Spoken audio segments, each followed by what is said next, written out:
प्रधानमंत्री नरेंद्र मोदी नामीबिया के दौरे पर हैं और तस्वीरें आ रही हैं उनको, जहां गार्ड ऑफ ऑनर दिया जा रहा है। तस्वीरें नामीबिया के उनके दौरे की।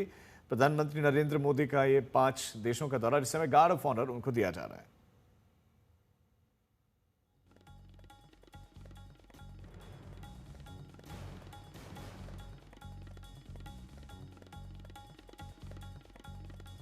तो तस्वीरें आप देख रहे हैं, प्रधानमंत्री नरेंद्र मोदी को गार्ड ऑफ ऑनर दिया जा रहा है। पीएम जिस देश गए हैं वहां पर उनको गार्ड ऑफ ऑनर भी दिया गया, उनको सम्मान भी दिया गया है।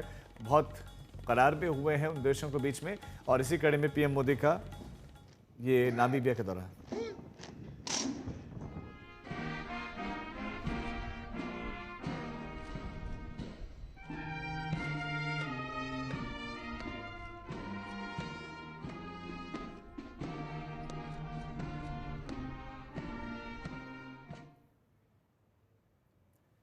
तो पीएम मोदी का ये विदेशी दौरा, अब अंतिम चरण में पीएम मोदी का दौरा पहुंच रहा है। वहां के जो प्रमुख सैन्य कमांडर्स हैं उनसे पीएम मोदी की मुलाकात। और भारत और नामीबिया बहुत अच्छे मित्र रहे हैं, और नामीबिया की आज़ादी के समय से भारत लगातार उसका सपोर्ट करता रहा है। दोनों के बीच में डिप्लोमेटिक रिलेशंस हैं और बहुत अच्छे दोनों ही देशों के बीच में ये रिश्ते हैं।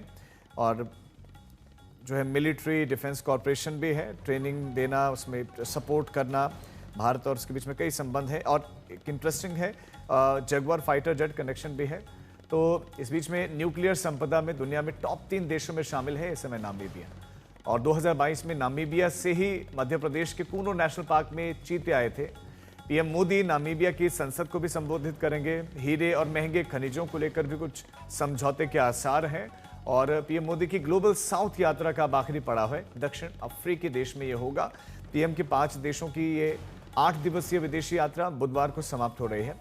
पीएम मोदी की पहली और भारतीय प्रधानमंत्री की ये तीसरी नामीबिया की यात्रा है, और पीएम मोदी मिलते हुए दिखाई दे रहे हैं। तो नामीबिया के साथ बहुत अच्छे संबंध हैं, चाहे वो डिफेंस से संबंधित हो कि बायलैटरल हमारी एंगेजमेंट भी है उनके साथ। और अभी से नहीं बल्कि दशकों से भारत और नामीबिया के जो संबंध हैं नई मुकाम पर पहुंच रहे हैं। इकोनॉमिक और ट्रेड हमारे संबंध भी बहुत उनके साथ हैं। और अगर हम 240 मिलियन US$, ये 2023 का जो डेटा है वो कहता है कि हम पहुंचे हैं। और इन्वेस्टमेंट भी है। भारतीय कंपनियों ने नामीबिया खासतौर पर माइनिंग के क्षेत्र में बड़ा इन्वेस्ट किया हुआ है, मैन्युफैक्चरिंग में, और वहाँ के सर्विस सेक्टर में भारतीय कंपनियों ने बहुत इन्वेस्ट किया है। और ये इन्वेस्टमेंट लगभग 105 मिलियन के आसपास की है। इसके साथ साथ कई MOUs भी भारत और नामीबिया के बीच में हो सकते हैं, और स्पेशली वाइल्ड लाइफ कंजर्वेशन के क्षेत्र में। और आपको याद होगा वो चीते जो पीएम मोदी ने खुद छोड़े थे मध्य प्रदेश के कूनो नेशनल पार्क में, इसी कड़ी में वो भी इम्पोर्टेंट। तो और ये तस्वीरें आप देख रहे हैं, भारत नामीबिया के रिश्ते। पीएम मोदी का ये पहला दौरा है नामीबिया का, और किसी भी भारतीय पीएम का तीसरा दौरा है।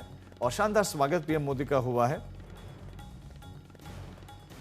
तो एक चीता डिप्लोमेसी से पहले भारत और नामीबिया के बीच में देखने को मिली थी साल 2022 में, जब वो MOU साइन हुआ था। और चीता जो 8 चीते हैं वो कूनो नेशनल पार्क लाए गए थे। और मल्टीलेटरल कॉर्पोरेशन है दोनों देशों के बीच में। और नामीबिया बहुत महत्वपूर्ण एक साझेदार आप कह सकते हैं भारत के लिए है। उसकी जो स्ट्रेटेजिक सिग्निफिकेंस है वो बहुत ज़्यादा है। जो क्रिटिकल मिनरल्स है वो नामीबिया के पास हैं, और ये तीसरा लार्जेस्ट यूरेनियम प्रोड्यूसर है विश्व का नामीबिया। और पीएम मोदी पहुंचे। पीएम मोदी को वहाँ गार्ड ऑफ ऑनर दिया गया है। ग्लोबल साउथ पार्टनरशिप की कड़ी में बड़ा इंपॉर्टेंट है ये। तो जो नामीबिया की अपनी लोकेशन है वो स्ट्रैटेजिक रूप से बड़ी महत्वपूर्ण हो भी जाती है, क्योंकि ये साउथ वेस्टर्न अफ्रीका में पड़ता है, और भारत के ट्रेड के लिए, सिक्योरिटी इंटरेस्ट के लिए बहुत महत्वपूर्ण है।